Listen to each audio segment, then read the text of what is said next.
Hey there, welcome to the show. I got a dark suit on, but we got a bright cast of characters, including these. A grandmother just shy of her 80th birthday, powerlifting an unbelievable amount of weight. It's a grandmother. Also, family that fled Ukraine moved to the U.S., but their youngest daughter felt that someone was left behind. Well, how did strangers reunite them with their missing family member? We'll explain. Plus, you may know him as Draco Malfoy, but actor Tom Felton is more than his iconic Harry Potter character, and he opened up to our Anthony Mason about life lessons and also love. All that, plus our heartwarming videos, the ones you just gotta see. You know what you're doing, you're watching The Uplift.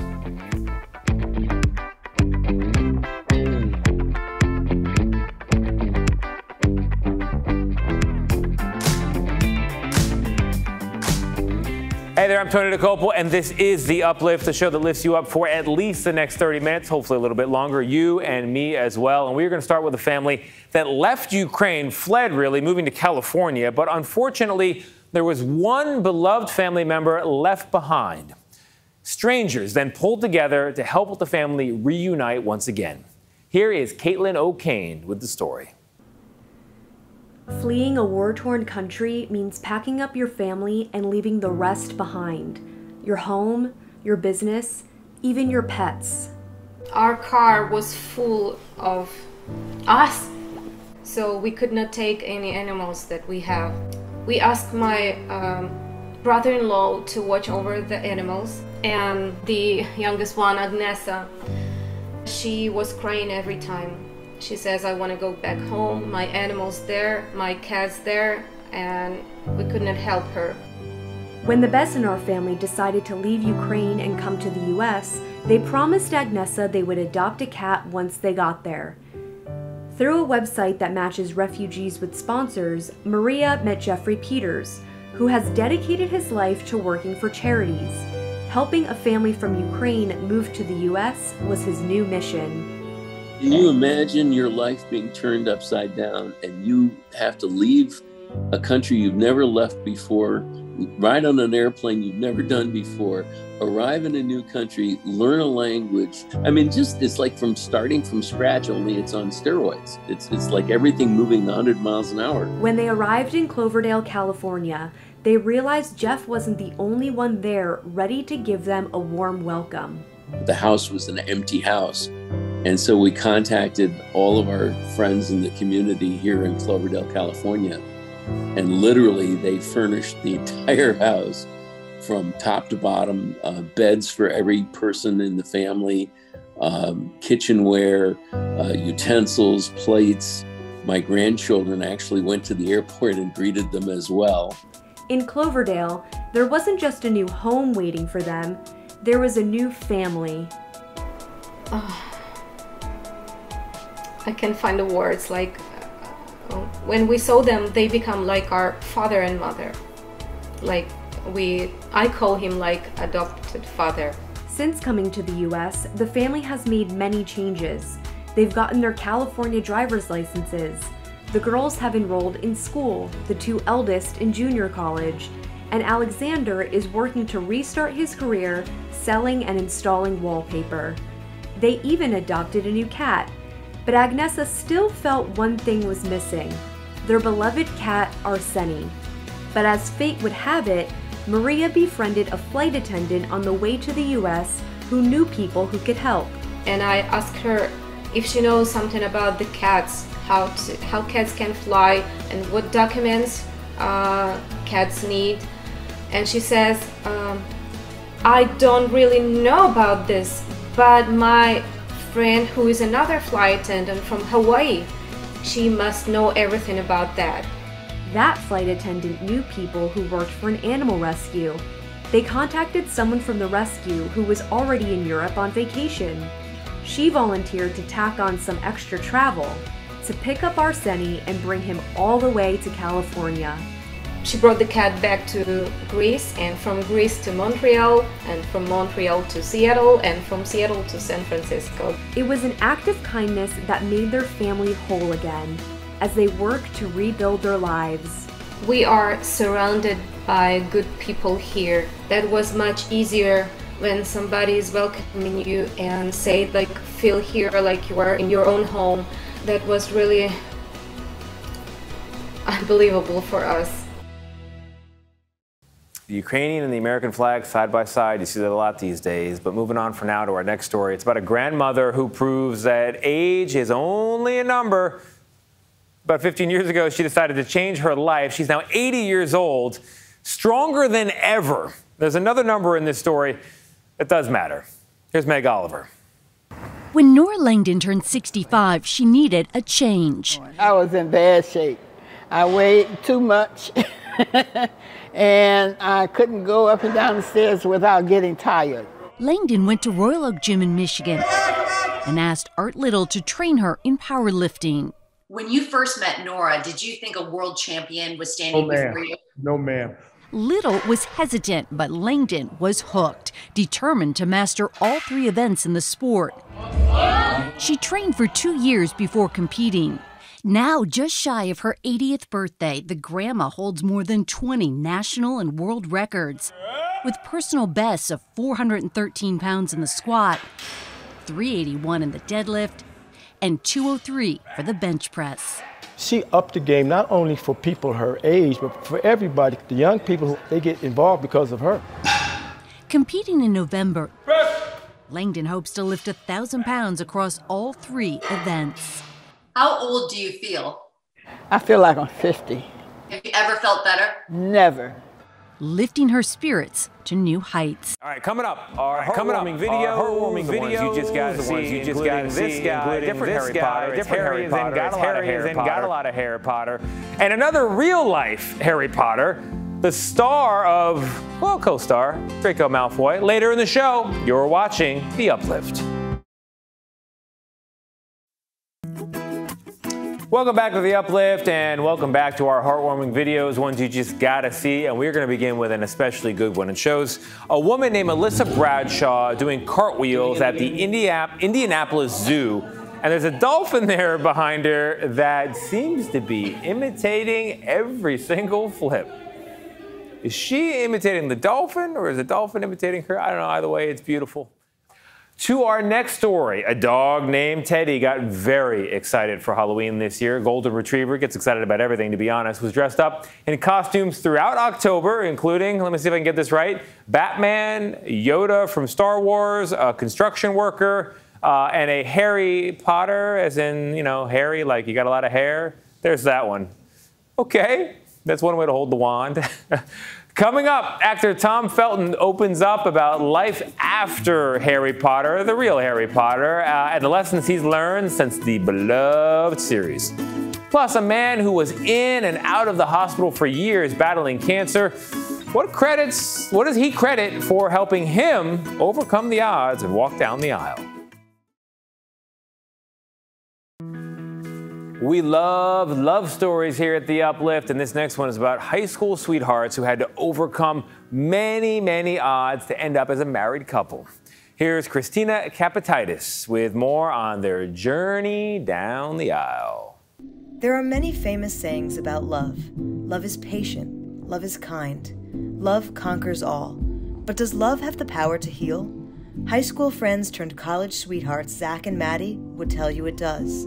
For 24 years, Zach was a healthy, athletic man. Then he started experiencing sharp chest pains and noticed he had a swollen lymph node in his neck. So he went to the ER and was diagnosed with stage 4 blood cancer. It was probably like the worst nightmare I could ever think of. 6 chemo sessions and 5 months later, Zach went into remission. But the doctors cautioned there was still potential for relapse. To celebrate being cancer-free, Zach and Maddie decided to take a trip to Panama City Beach, Florida, their favorite vacation spot. I had bought an engagement ring for her. I just thought it was like a perfect setting for us because the beach is our favorite place. When he proposed to me, he had just talked about how his whole life he had never believed in soulmates. And that the day that he met me and over the challenges that we've gone through when he was diagnosed with cancer, made him believe that soulmates do exist. The couple spent the next 5 months enjoying their new engagement as best they could, not knowing that their bliss was to be short-lived. One night, Zach lost feeling in his legs, and the couple learned that what they had feared most had happened. Not only was the cancer back, this time it had spread to his brain, and there was a tumor on his spinal cord. We had met with our neurologist that night, and he pretty much told us that if we don't operate you in the next 24 hours, you're probably going to be paralyzed for the rest of your life. They had sent me home that night and I couldn't walk into the house, and my father-in-law and Maddie had actually had to drag me into the house. And I remember looking down at my feet and they were just like dragging across the garage floor, and that was really scary. And although surgeons were able to successfully remove the tumor, he lost all feeling from his chest down and couldn't do anything without assistance. So he had to go to a rehabilitation hospital and relearn how to write, relearn how to tie his shoes, relearn how to use the bathroom, relearn how to do every single daily task. And at this point, he's also going through chemotherapy again. So he would start to make progress and then get hit with chemo and then like take 2 steps back. After months of hard work, the rehab started kicking in. Zach was getting stronger. Then he found out that chemo had stopped working. You kind of like lose hope a little bit. The next day, Zach started a new type of chemo, and his colon ruptured. Doctors made a 10-inch incision from the top of his abdomen all the way down to his groin. They didn't know whether he'd even make it through surgery, but defying the odds again, he did. That was probably the hardest part of the whole journey, was that month. And I pretty much had lost all my fight and I really wanted to give up. They had to put a tube up my nose to, suck out the fluids that were constantly building up, because if that wouldn't happen, I'd constantly vomit. We really didn't know how much time we had left. The couple decided to make the most of the time Zach had left and planned an impromptu wedding in 48 hours on the oncology floor. We didn't want to lose out on the opportunity of being able to marry each other. I wanted to make sure we didn't have any regrets. I had my wedding dress already picked out and bought from when we initially got engaged. The nurses had come in on their day off and they did my hair and my makeup, and they safety pinned my dress to me because it wasn't even hemmed or tailored to me yet. They put together bouquets and a cake, and they played our wedding song as I was walking down the hospital aisle with my dad. The elevator doors had opened up and I see my dad standing there with tears in his eyes. And I looked down the hallway and there were so many nurses and doctors and other patients and their patients' families there. And everybody was cheering me on as I was walking down the aisle. And it was just one of the most surreal moments. Zach was sitting there and he was sitting in his wheelchair, and he was so skinny at this point and so weak and was hooked up to machines. He was on a feeding tube at this point and was getting chemo, and I just remember he looked so handsome. The wedding really put a lot of life into me. Yeah, seeing her so beautiful in that dress walking down the aisle really gave me the strength that day to actually stand up and do our first kiss. Going into the wedding, I was like extremely weak on pain pumps and everything like that. And seeing my wife walk down the aisle in her beautiful wedding dress, just so happy to marry me. It gave me like a lot of drive and fight for, the rest to come. I forgot about everything else and I was only focused on her and getting married. Even though he couldn't stand up, we still danced around him. Shortly after the wedding, and after almost a year at the hospital, Zach was finally released. He's being monitored closely, but he's no longer receiving treatment, and the cancer is gone.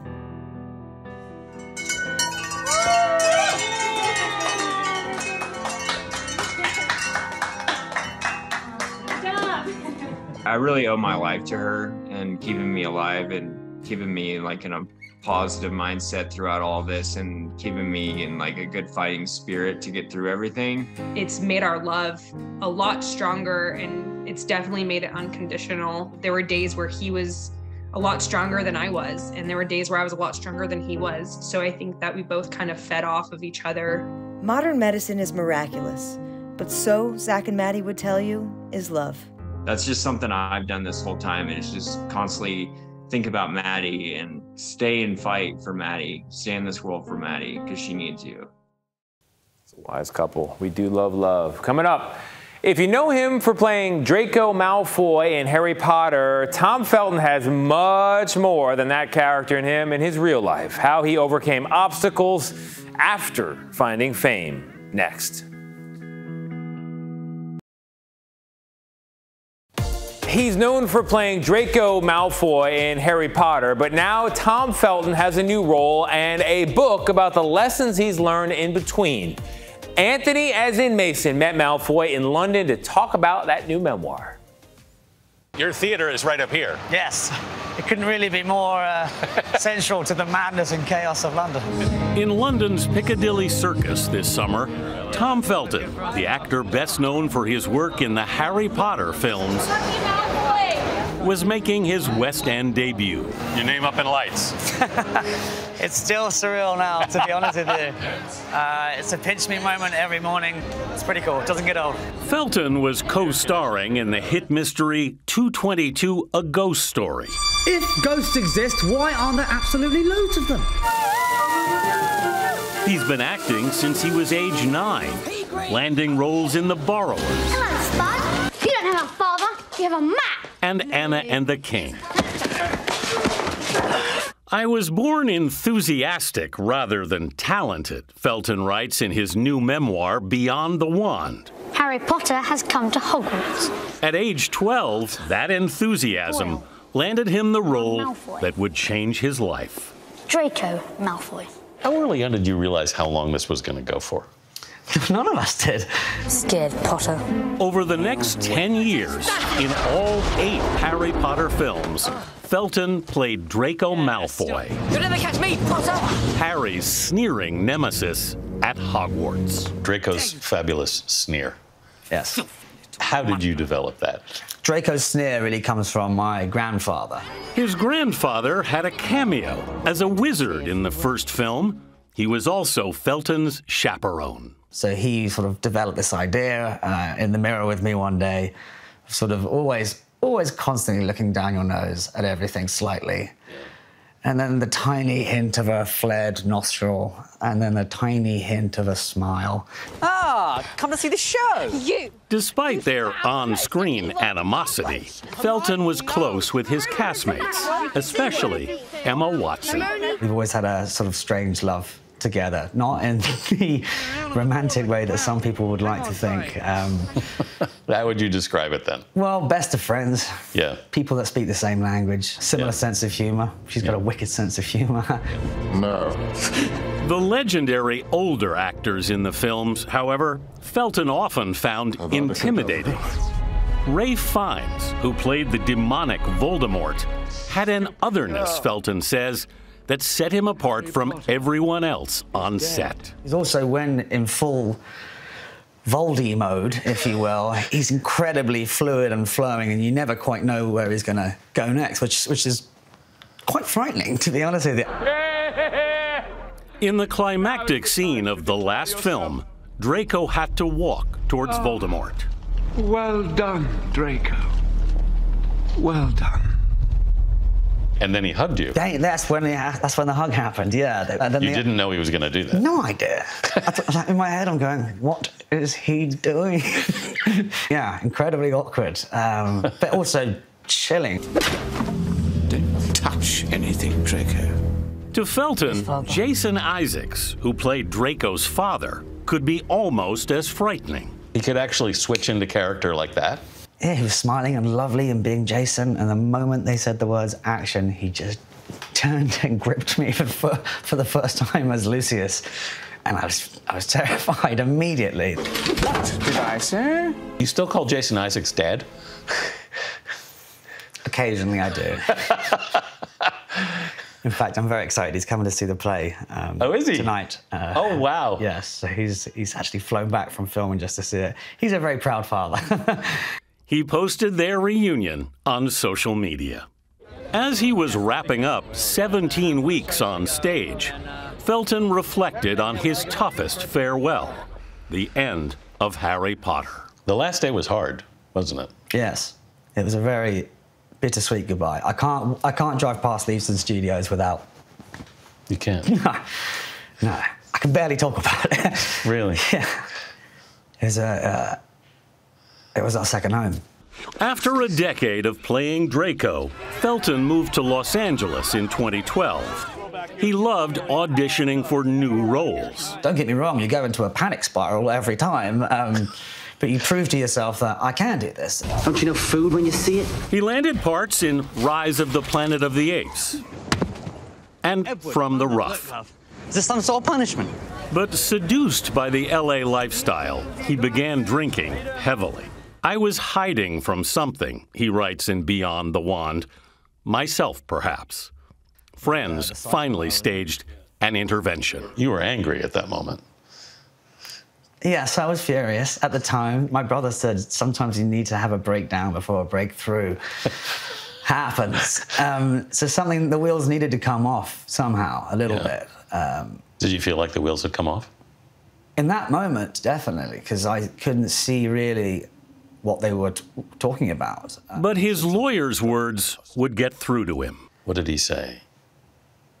He said something along the lines of, Tom, I think this is the 12th intervention that I've been to, and 6 of those are dead. Don't be the 7th. Yeah.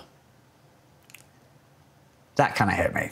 Felton agreed to go to rehab, but then one night, he broke out. You ended up just walking down the beach. Yeah. A lot clicked when I managed to get down to the water. What clicked? That I needed help, and I was willing to accept it. Tom Felton eventually returned to London, where he's been thriving. And Harry Potter is still a big part of his life. You're amazed that this is actually bigger now than it was then. It's incredible. Most fans who say hello to me or shout Draco or whatever, they weren't born when the first films were being made. Is it important for you to keep saying thank you? Yes. The Potter fan flame is not going anywhere anytime soon, and I'm the first one to celebrate that and be very grateful. Draco Malfoy, a.k.a. Tom Felton. Who knew he was a good guy in the end? And that is our good show. We have come to the end. I hope it brightened your day. I hope it lifted you up. If it didn't, you know what I always say, reruns, totally free. You're going to go find some good news.